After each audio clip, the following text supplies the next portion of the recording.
2008 में भी आया है, 2014 में भी आया है, ठीक है। और 15, 16, 19 थोड़ा सा 15, 16, 19, 20 में क्या थोड़ा सा चेंज किया था यहाँ पे, बस ये वैल्यू चेंज था। इस 1.6 के प्लेस पे क्या लिखा हुआ था, इस 1.6 के प्लेस पे 5 मीटर लिखा हुआ था, ठीक है। और एग्जैक्ट क्वेश्चन आया हुआ था 2008 और 2014 में। ये एनसीईआरटी का क्वेश्चन नंबर 8। इस बेस को हम लोग क्या बोलते हैं, तो इस बेस को बोलते हैं पेडेस्टल। क्या बोलते हैं, पेडेस्टल बोलते हैं। 1.6 मीटर हाइट का, ये स्टैचू का हाइट दिया 1.6 मीटर, तो एक स्टैचू जिसका हाइट है 1.6 मीटर, वो एक पेडेस्टल पे रखा हुआ है, ठीक है ना, एक पेडेस्टल पे रखा हुआ है, तो ये हो गया आपका पेडेस्टल, ये वाला जो चीज है पेडेस्टल। हेलो बच्चों, फिर से मैं आपका स्वागत करता हूँ अपने इस यूट्यूब चैनल में। और आज हमारा होने वाला एक नया लेक्चर। इससे पहले हमने 3 लेक्चर कंप्लीट किया है और हमने कुछ बेसिक टर्म्स जो इस चैप्टर में यूज़ होते हैं उसके बारे में डिस्कस किया था। उसके बाद कुछ क्वेश्चन हमने डिस्कस किया था।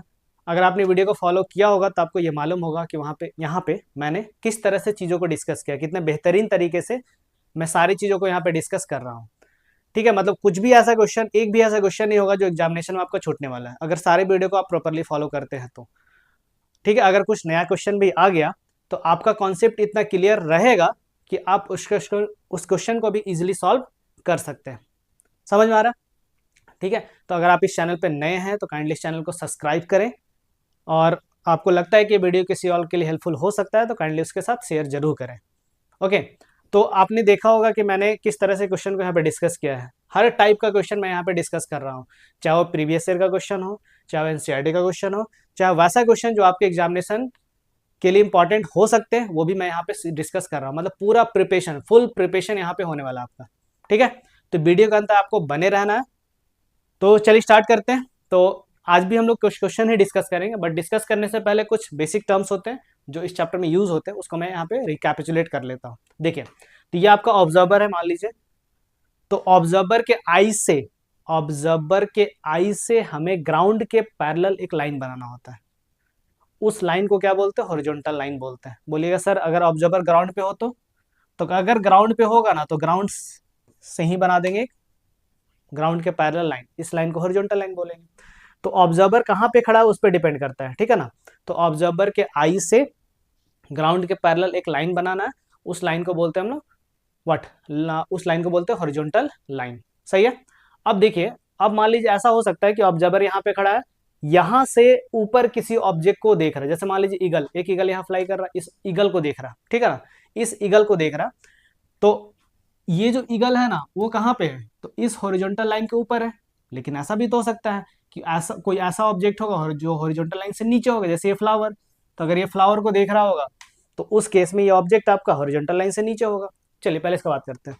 तो अगर हॉरिजॉन्टल लाइन से ऊपर कोई ऑब्जेक्ट हो, ठीक है ना, तो उस केस में, ठीक है, उस केस में क्या बनता है, आपका एंगल ऑफ एलिवेशन बनता है। बट उससे पहले, एंगल ऑफ एलिवेशन बनाने से पहले आपको लाइन ऑफ साइट चाहिए होता है। लाइन ऑफ साइट क्या होता है, तो ऑब्जर्वर के आई से ऑब्जेक्ट तक जो स्ट्रेट लाइन बनता है ना उसको बोलते हैं लाइन ऑफ साइट। अब जैसे आप लाइन ऑफ साइट बनाते हैं तो लाइन ऑफ साइट और हॉरिजॉन्टल के बीच में एक एंगल दिख रहा होगा आपको, ध्यान रखिएगा। ऑब्जेक्ट हॉरिजॉन्टल लाइन से ऊपर है, तब लाइन ऑफ साइट और हॉरिजॉन्टल के बीच में जो एंगल बनेगा उसको बोलते हैं एंगल ऑफ एलिवेशन, ठीक है, एंगल ऑफ एलिवेशन। लेकिन ऐसा भी तो हो सकता है कि ऑब्जेक्ट नीचे देख रहा, नीचे मतलब हॉरिजॉन्टल लाइन से नीचे किसी ऑब्जेक्ट को देख रहा, तो फिर से ऑब्जर्वर और ऑब्जेक्ट के बीच जो स्ट्रेट लाइन बनता है उसको बोलेंगे लाइन ऑफ साइट। यहाँ फिर से देखेंगे लाइन ऑफ साइट और हॉरिजॉन्टल के बीच में एक एंगल बन रहा है, बट इस बार ऑब्जेक्ट आपको हॉरिजॉन्टल लाइन से नीचे है। मतलब ऑब्जर्वर यहाँ पे आदमी जो देख रहा हो वो किसी हाइट पे खड़ा है, नीचे किसी ऑब्जेक्ट को देख रहा, तो उस समय लाइन ऑफ साइट और हॉरिजॉन्टल के बीच जो एंगल बनता है उसको बोलते हैं एंगल ऑफ डिप्रेशन, ठीक है। तो ये चीज हमने लास्ट क्लास में भी डिस्कस किया था, मैंने बस इसे एक बार रिकैप्सुलेट कर दिया सारी चीजों को, ठीक है ना।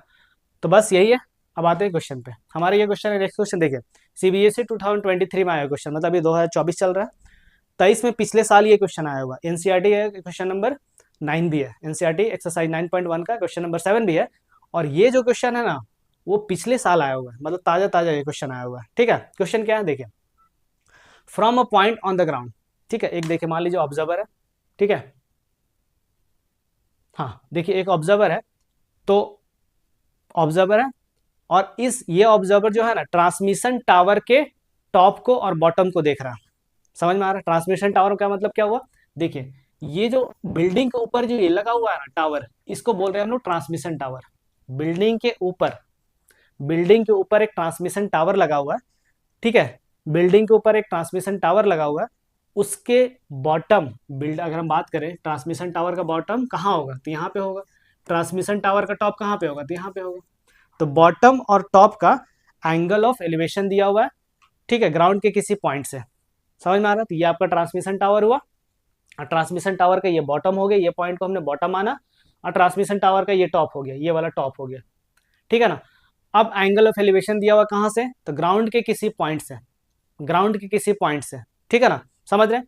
अब एक चीज और दिया हुआ है, ये जो ट्रांसमिशन टावर है ना, इस बिल्डिंग पे फिक्स किया हुआ है, बिल्डिंग पे फिक्स किया हुआ है, और बिल्डिंग का जो हाइट है वो दिया हुआ है 20 मीटर। हाइट का मतलब क्या, ये परपेंडिकुलर वाला हाइट, जो परपेंडिकुलर लाइन बनता है ना, किसके परपेंडिकुलर, ग्राउंड के परपेंडिकुलर, उसको बोलते हैं हम लोग height of the building, height of the tree, height of the tower, ठीक है ना।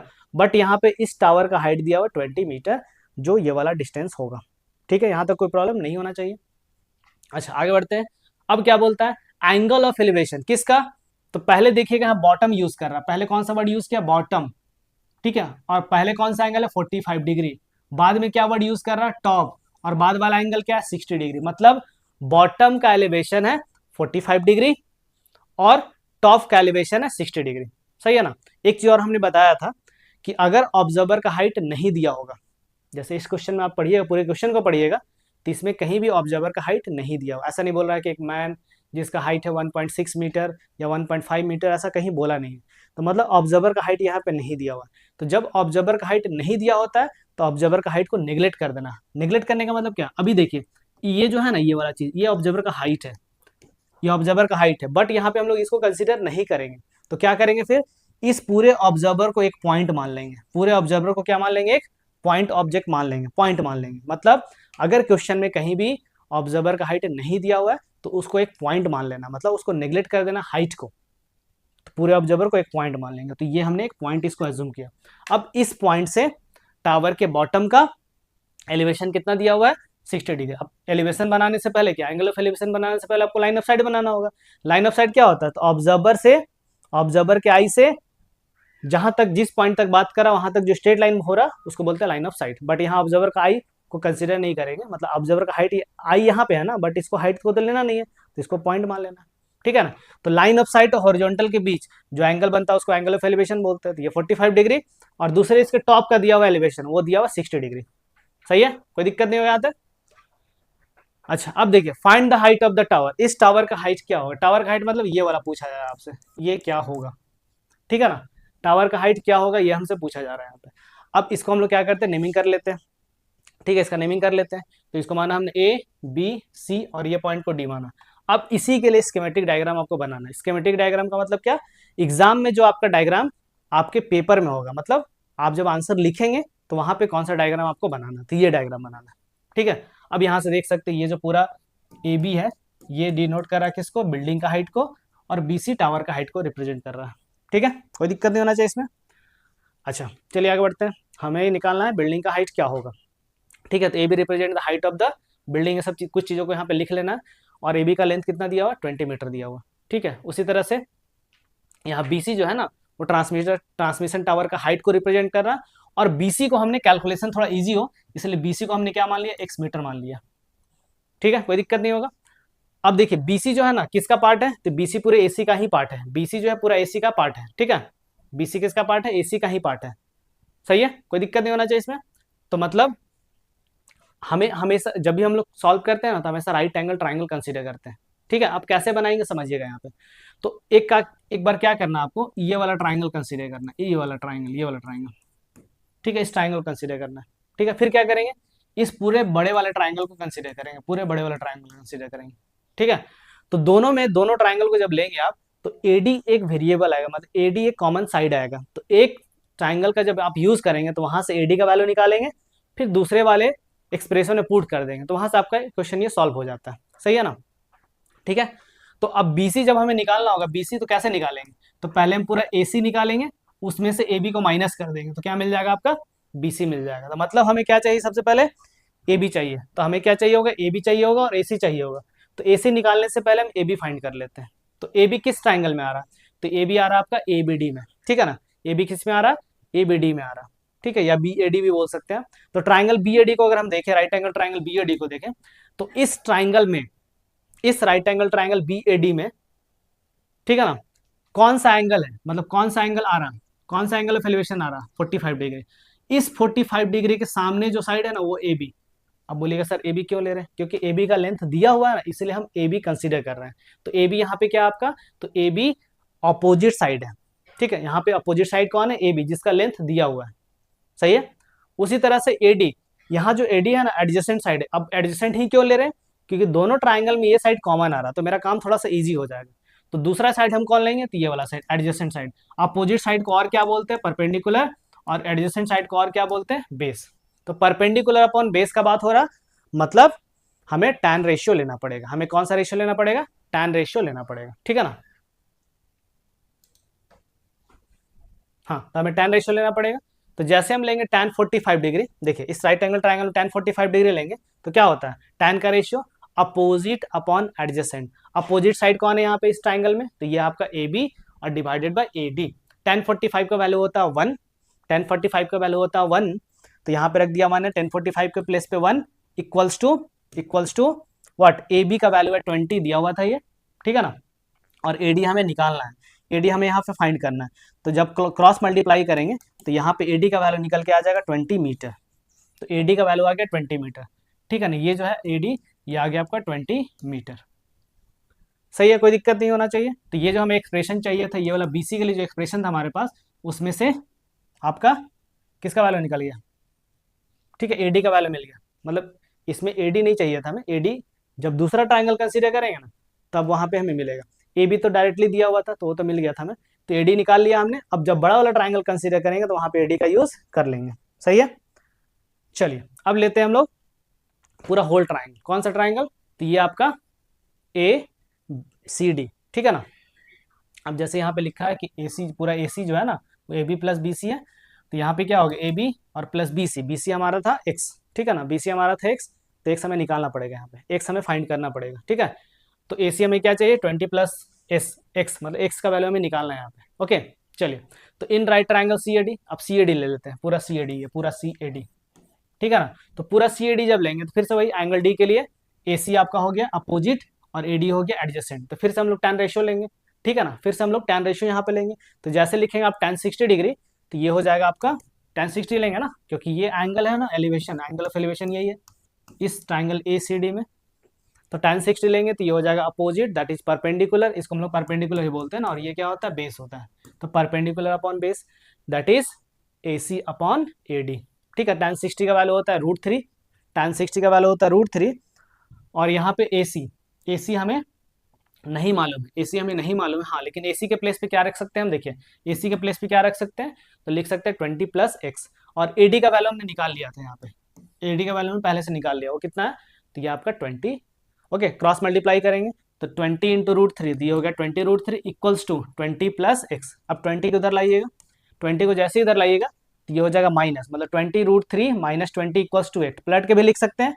तो X इक्वल टू हो गया आपका 20 √3 माइनस 20। अब 20 यहाँ पे कॉमन लेना है, जैसे आप 20 कॉमन लेंगे तो ये हो जाएगा 20 और ब्रैकेट के अंदर हो जाएगा √3 माइनस 1।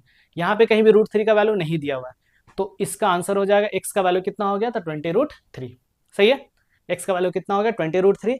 यहाँ पे वैल्यू रखने का जरूरत नहीं है, यही आपका आंसर हो गया, क्योंकि इस क्वेश्चन में कहीं भी √3 का वैल्यू नहीं दिया हुआ है, ठीक है ना, √3 का वैल्यू नहीं दिया हुआ है, तो यही आपका आंसर हो गया। X क्या था हमारा, वही तो था ना, height of the what, height of the tower.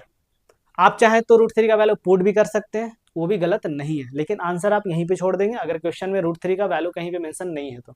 हाँ, अगर पुट करेंगे तो क्या होगा, तो देखिए √3 का वैल्यू होता है 1.73 माइनस 1, तो 1.73 माइनस 1 करेंगे तो ये आ जाएगा व्हाट, 0.73। तो 20 इंटू 0.73 करेंगे तो ये निकल के आता है आपका कितना, तो ये निकल के आ जाएगा 14.6 मीटर। तो हाइट ऑफ द टावर आपका आ गया, height of the transmission tower कितना आ गया, तो ये आ गया 14.6 मीटर। बट आंसर आप यहाँ पे भी छोड़ सकते हैं, कहाँ पे, यहाँ पे, सही है ना। चलिए बढ़ते हैं नेक्स्ट क्वेश्चन की तरफ। चलिए नेक्स्ट क्वेश्चन देखिए कितनी बार आया हुआ क्वेश्चन है, 2008 में भी आया है, 2014 में भी आया है, ठीक है, और 15, 16, 19, थोड़ा सा 15, 16, 19, 20 में क्या थोड़ा सा चेंज किया था यहाँ पे, बस ये वैल्यू चेंज था।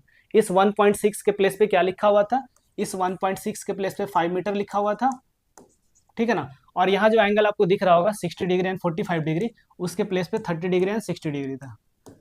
बस सेम क्वेश्चन था, बिल्कुल ही सेम क्वेश्चन था, ठीक है। और एग्जैक्ट क्वेश्चन आया हुआ था 2008 और 2014 में। ये एनसीईआरटी का क्वेश्चन नंबर 8 है, एक्सरसाइज 9.1 का, ठीक है ना। सही है।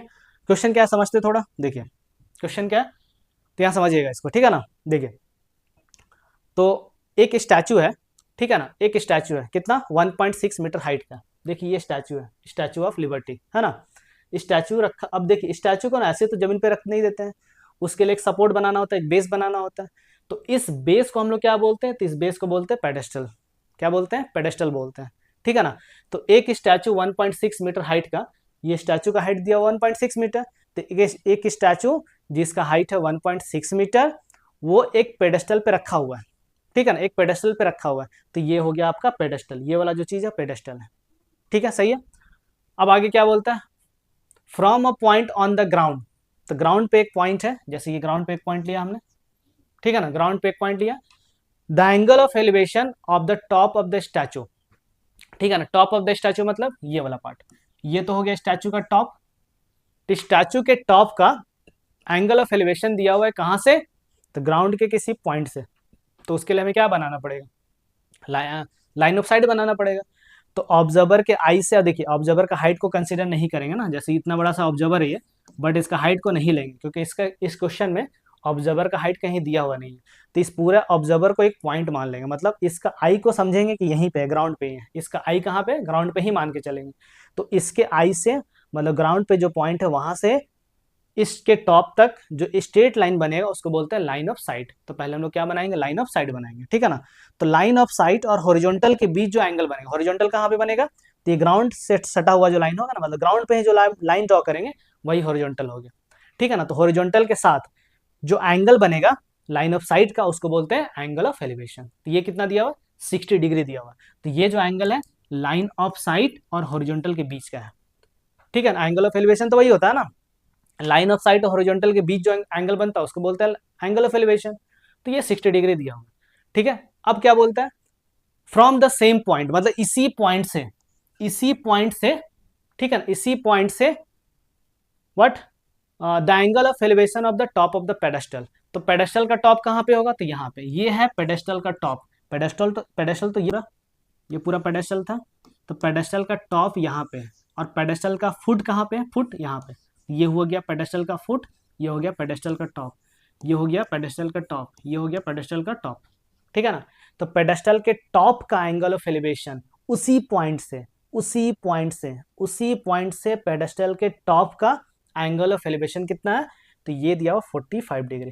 तो एंगल ऑफ एलिवेशन बनाने से पहले हमें लाइन ऑफ साइट बनाना पड़ेगा। तो इसी पॉइंट से पेडेस्टल के टॉप तक जो स्ट्रेट लाइन बनेगा उसको बोलते हैं व्हाट, लाइन ऑफ साइट, ठीक है। तो लाइन ऑफ साइट आपको ड्रॉ कर लेना है। अब लाइन ऑफ साइट और हॉरिजॉन्टल, ये तो हॉरिजॉन्टल लाइन हुआ ना ये पूरा, तो हॉरिजॉन्टल लाइन और लाइन ऑफ साइट के बीच जो एंगल बनेगा ये वाला एंगल, इसको बोलते हैं एंगल ऑफ एलिवेशन। बट इस बार पेडेस्टल के टॉप का एंगल ऑफ एलिवेशन दिया, वो दिया हुआ है 45 डिग्री। ऑब्वियसली ये पूरा एंगल 60 डिग्री और ये पूरा एंगल 45 डिग्री, सही है। तो ये पूरा कहानी है इस क्वेश्चन का, ठीक है, इस क्वेश्चन का ये पूरा कहानी हुआ। अब हमें क्या निकालना, हाइट ऑफ द पेडेस्टल निकालना। तो जब पेडेस्टल का हाइट बोलते हैं तो क्या कंसीडर करते हैं हम लोग, तो ये वाला परपेंडिकुलर वाला हाइट। परपेंडिकुलर मतलब ग्राउंड के परपेंडिकुलर जो है लाइन बन रहा वो हो जाएगा पेडेस्टल का हाइट, ठीक है ना। तो पेडेस्टल का हाइट हमें निकालना, मतलब ये वाला चीज हमें फाइंड करना है। ग्राउंड के परपेंडिकुलर जो लाइन होगा ना, ये टॉप हुआ, पेडेस्टल का ये फुट हुआ, तो ये जो लाइन है परपेंडिकुलर लाइन वो हाइट है, यही हमें फाइंड करना है, ठीक है। तो चलिए इसका नेमिंग कर देते हैं। तो ये हो गया आपका ए बी सी डी, ठीक है। फिर से ए बी आपका हाइट ऑफ द पेडेस्टल है, बी सी आपका हाइट ऑफ द स्टैचू है, ठीक है। बाकी एंगल ऑफ एलिवेशन 60 डिग्री और 45 डिग्री यहाँ पे बना हुआ है, ठीक है ना। तो चलिए इसके लिए हमें स्कीमेटिक डायग्राम बनाना होता है, मतलब आप जब आंसर लिखेंगे तो वहां पे कौन सा डायग्राम बनाएंगे, ये डायग्राम तो नहीं बनाएंगे, कौन सा डायग्राम बनाएंगे, तो ये वाला डायग्राम बनाएंगे, ठीक है ना। अब यहाँ पे क्या क्या है वो मेंशन कर देना है, यहाँ पे कौन ए बी क्या है, बी सी क्या रिप्रेजेंट कर देना यहाँ पे, ठीक है, लिख देना है ये क्या रिप्रेजेंट कर रहा है। देखिए हाइट ऑफ द पेडेस्टल यहाँ पे क्या लिया गया, A B. Height of the pedestal क्या होगा, ए बी है ना, उसको हमने क्या मान लिया, एच मान लिया। ए बी जो आई ना हाइट ऑफ द पेडेस्टल, उसको हमने क्या अज्यूम कर लिया, एच अज्यूम कर लिया, ठीक है। तो ये हो गया आपका एच। ओके नेक्स्ट, हाँ हाइट ऑफ द स्टैचू, ये कितना दिया हुआ था, तो ये दिया हुआ BC, ठीक है। हाइट ऑफ द स्टैचू यही था ना, height of the statue, pedestal के ऊपर स्टैचू रखा हुआ है, इसका हाइट दिया 1.6 मीटर, ठीक है ना। कैसे करेंगे, कैसे करेंगे, देखिए एक काम करते हैं, सबसे पहले हम क्या करते हैं, उस ट्राइंगल को कंसीडर करते हैं ना, जैसे AD, उस ट्राइंगल कंसीडर करते हैं जिसमें 45 डिग्री एंगल ऑफ एलिवेशन आ रहा है। थोड़ा कैलकुलेशन ईजी हो इसलिए हम लोग क्या करते हैं ना, AD को x मान लेते हैं, क्योंकि दो जगह पे आए, दो बार आएगा ही, तो जब x लिखा रहेगा तो विजुलाइज करने में, देखने में ईजी होता है। तो AD को हमने क्या अज्यूम किया, x अज्यूम किया। अब कौन सा ट्राइंगल कंसीडर करते हैं, तो right angle triangle BAD consider करते हैं। अब इस ट्राइंगल में अगर देखिएगा, इस एंगल, कौन सा एंगल, 45 डिग्री वाला एंगल को, ठीक है ना। तो हमें जो निकालना है ना, हमें जो चाहिए वो क्या है, AB, AB तो हमें फाइंड करना है ना, AB तो हमें फाइंड करना है। और AD जो साइड है ना, दोनों ट्राइंगल के लिए कॉन्ग्रुएंट होगा। दोनों का मतलब क्या, जब बड़ा वाला जब साइड लेंगे तो वहां भी AD आएगा, और छोटा वाला जब ट्राइंगल लेंगे तो वहां भी AD आएगा। तो बड़े वाले ट्राइंगल में भी AD आएगा और छोटे वाले ट्राइंगल में भी AD आ रहा है। तो AD हमें चाहिए, मतलब AD और AB में हमें एक रिलेशन चाहिए। AB क्यों कंसीडर कर रहे हैं, क्योंकि हमें AB का लेंथ निकालना है। AD क्यों ले रहे हैं, क्योंकि ये दोनों के लिए कॉमन है, तो यहाँ से मेरा कुछ काम हो जाएगा। तो इस 45 डिग्री एंगल के लिए ये तो हो गया अपोजिट, जिसको परपेंडिकुलर भी बोलते हैं, और ये हो गया एडजेसेंट, जिसको हम लोग बेस भी बोलते हैं। और हाइपोटेनस तो फिक्स है 90 डिग्री के सामने वाला, ठीक है ना। 90 डिग्री के सामने क्या हो गया, हाइपोटेनस हो गया, सही है।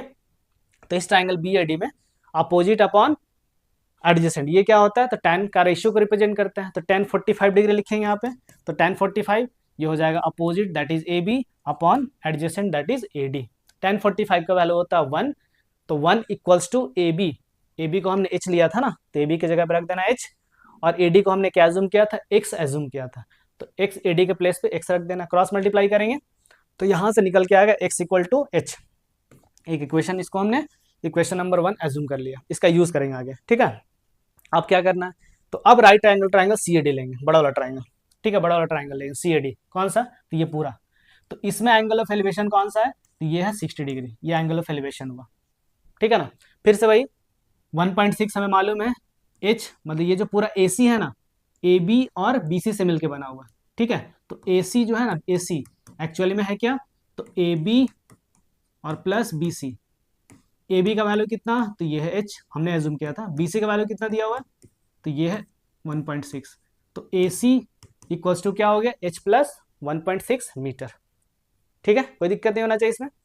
चलिए, तो अब यहाँ फिर से वही चीज, AC हमें कंसीडर करना है, साइड AC कंसीडर करना है, तो जो इस 60 डिग्री एंगल के लिए अपोजिट हो गया, और AD, H और AD में, H और X में एक रिलेशन आया, तो AD हम लोग एडजेसेंट साइड इसको कंसीडर करेंगे, मतलब एडजेसेंट साइड होता है, तो AD को कंसीडर करेंगे और AC को कंसीडर करेंगे, मतलब फिर से अपोजिट अपॉन एडजेसेंट का बात हो रहा है, मतलब परपेंडिकुलर अपॉन बेस का बात हो रहा है। तो परपेंडिकुलर अपॉन बेस मतलब फिर से tan लेना पड़ेगा, तो फिर से हम क्या लेंगे, tan 60 डिग्री इस बार लेंगे, tan 60 डिग्री। तो tan 60 डिग्री जैसे लेंगे, तो इस 60 डिग्री एंगल के लिए अपोजिट साइड हो गया AC, ठीक है ना। और tan 60 यहाँ पे AC upon AD, opposite upon adjacent, ठीक है। tan 60 का वैल्यू होता है √3, और AC के प्लेस पे क्या लिख सकते हैं, तो H प्लस 1.6, हाँ H प्लस 1.6 हो जाएगा, H हो गया AB और BC हो गया 1.6, सही है, अपॉन X है ना। और हमें इक्वेशन 1 से मालूम है कि X और H क्या है, बराबर है, ठीक है। तो X को रिप्लेस किससे कर देंगे, तो X को रिप्लेस कर देंगे हम लोग H से रिप्लेस कर देंगे, ठीक है ना, सही है। आगे चल के रिप्लेस कर देना, क्रॉस मल्टीप्लाई कीजिए, तो ये हो जाएगा √3x, और उधर हो जाएगा H प्लस 1.6, ठीक है। X को रिप्लेस कर देंगे H से, ठीक है, तो √3h equals to H plus 1.6, सही है। X को H से रिप्लेस कहाँ से किया हमने, तो इक्वेशन 1 से, सही है ना। अब H को इधर लाइए, क्योंकि H का वैल्यू हमें निकालना है ना, तो H का वैल्यू निकालना, तो H को एक तरफ ही रखेंगे, तो इधर जैसे आप लाएंगे तो √3h minus H equals to 1.6 हो जाएगा। अब इसमें से H कॉमन आ जाएगा, सॉल्व नहीं होगा ना, इसको सॉल्व नहीं कर सकते आप डायरेक्टली, तो यहाँ √3 है, यहाँ पे H है, H का कॉफिशिएंट है 1, यहाँ पे H का कॉफिशिएंट 1 है ना, तो आप कॉमन ले लेंगे। जैसे आप कॉमन लेंगे H, तो ब्रैकेट के अंदर बचेगा √3 माइनस 1 इक्वल्स टू 1.6। अब √3 माइनस 1 जब उधर जाएगा तो डिवाइड में आएगा, क्योंकि H के साथ ये मल्टीप्लाई में, तो H इक्वल्स टू हो जाएगा 1.6 डिवाइडेड बाई √3 माइनस 1। अब डिनोमिनेटर में जैसे रूट आता है हम लोग क्या करते हैं, रेशलाइज कर देते हैं। तो डिनोमिनेटर को जैसे आप रेशलाइज करेंगे तो कैसे करते हैं मालूम होगा, इस साइन को चेंज कीजिए, तो ये हो जाएगा √3+1 ऊपर इंटू और √3+1 नीचे इंटू कर लेना, ठीक है ना, सही है। तो h इक्वल टू हो जाएगा आपका 1.6 इंटू √3+1 डिवाइडेड बाई, तो नीचे हो गया √3-1 इंटू √3+1। अब ये देखिए, ये तो ऐसा आ गया ना, a minus B into A plus B, A minus B into A plus B. तो आपको मालूम होगा कि a minus B into A plus B, इसका एक फॉर्मूला होता है, इसको इस क्या फॉर्मूला होता है, तो ए स्क्वायर माइनस बी स्क्वायर, ठीक है ना, ये एक आइडेंटिटीज होता है ना। तो इसको जब एक्सपेंड करेंगे तो ए स्क्वायर माइनस बी स्क्वायर लिख सकते हैं, तो यहाँ से वैसे लिखेंगे, तो 1.6 इंटू √3+1 डिवाइडेड बाई, ये हो गया √3 का स्क्वायर माइनस 1 का स्क्वायर, ठीक है ना, थोड़ा सिंप्लीफाई कर देना बस। तो h इक्वल टू 1.6 ब्रैकेट के अंदर √3+1 डिवाइडेड बाई √3 का स्क्वायर हो जाएगा 3 माइनस √3 का स्क्वायर 3 हो गया माइनस 1 का स्क्वायर 1, तो ये हो जाएगा 1.6 इंटू √3+1 डिवाइडेड बाई 2, 3 माइनस 1 क्या हो जाएगा 2, कट कर लीजिए, 2 1 जा 2 और ये 0.8 हो जाएगा, तो आंसर हो जाएगा 0.8 इंटू √3+1, तो ये हो गया आपका आंसर, ठीक है ना। चूंकि यहाँ पे h क्या था हमारा, h यही था, व्हाट, हाइट ऑफ द, क्या था, हाइट ऑफ द पेडेस्टल, तो यहाँ से height of the pedestal A B था जिसको हमने h एज्यूम किया था, तो ए बी एच के बराबर था और ये निकल के आया 0.8 और ब्रैकेट के अंडर में √3+1 मीटर। आप चाहें तो √3 का वैल्यू पुट भी कर सकते हैं, बट क्वेश्चन में कहीं भी √3 का वैल्यू बोला नहीं कि ये रखिए, तो हम लोग ऐसे छोड़ देंगे, ठीक है ना। तो ये हो जाएगा √3 का वैल्यू 1.73 + 1, तो ये हो जाएगा 0.8 इंटू 2.73 मीटर। आप मल्टीप्लाई करके आंसर ले आइएगा, सही है ना, इसमें कोई दिक्कत नहीं हुआ होगा। तो अभी तक जो भी मैंने क्वेश्चन डिस्कस किया इसमें कोई प्रॉब्लम नहीं होना चाहिए, ठीक है ना। अगर प्रॉब्लम अभी भी लग रहा तो आप काइंडली कमेंट करके जरूर बताएं, ठीक है। अगर आपको आप चाहते हैं किसी और चैप्टर पे किसी और टॉपिक पे वीडियो बनाया जाए तो काइंडली आप जरूर सजेस्ट करें, ओके। तो आज के लिए इतना ही, मिलते हैं नेक्स्ट वीडियो में। अगर आप इस चैनल पर नए हैं तो काइंडली चैनल को जरूर सब्सक्राइब कर दें, उसके लिए कोई पैसा नहीं लगता है, ठीक है। आपको वीडियो पसंद आया तो लाइक भी करें और अपने फ्रेंड के साथ इसको शेयर भी करें, ताकि उनको भी इससे कुछ फायदा मिल सके, फायदा हो सके, ओके। तो मिलते हैं नेक्स्ट वीडियो में, आज के लिए इतना ही, thank you for watching my video.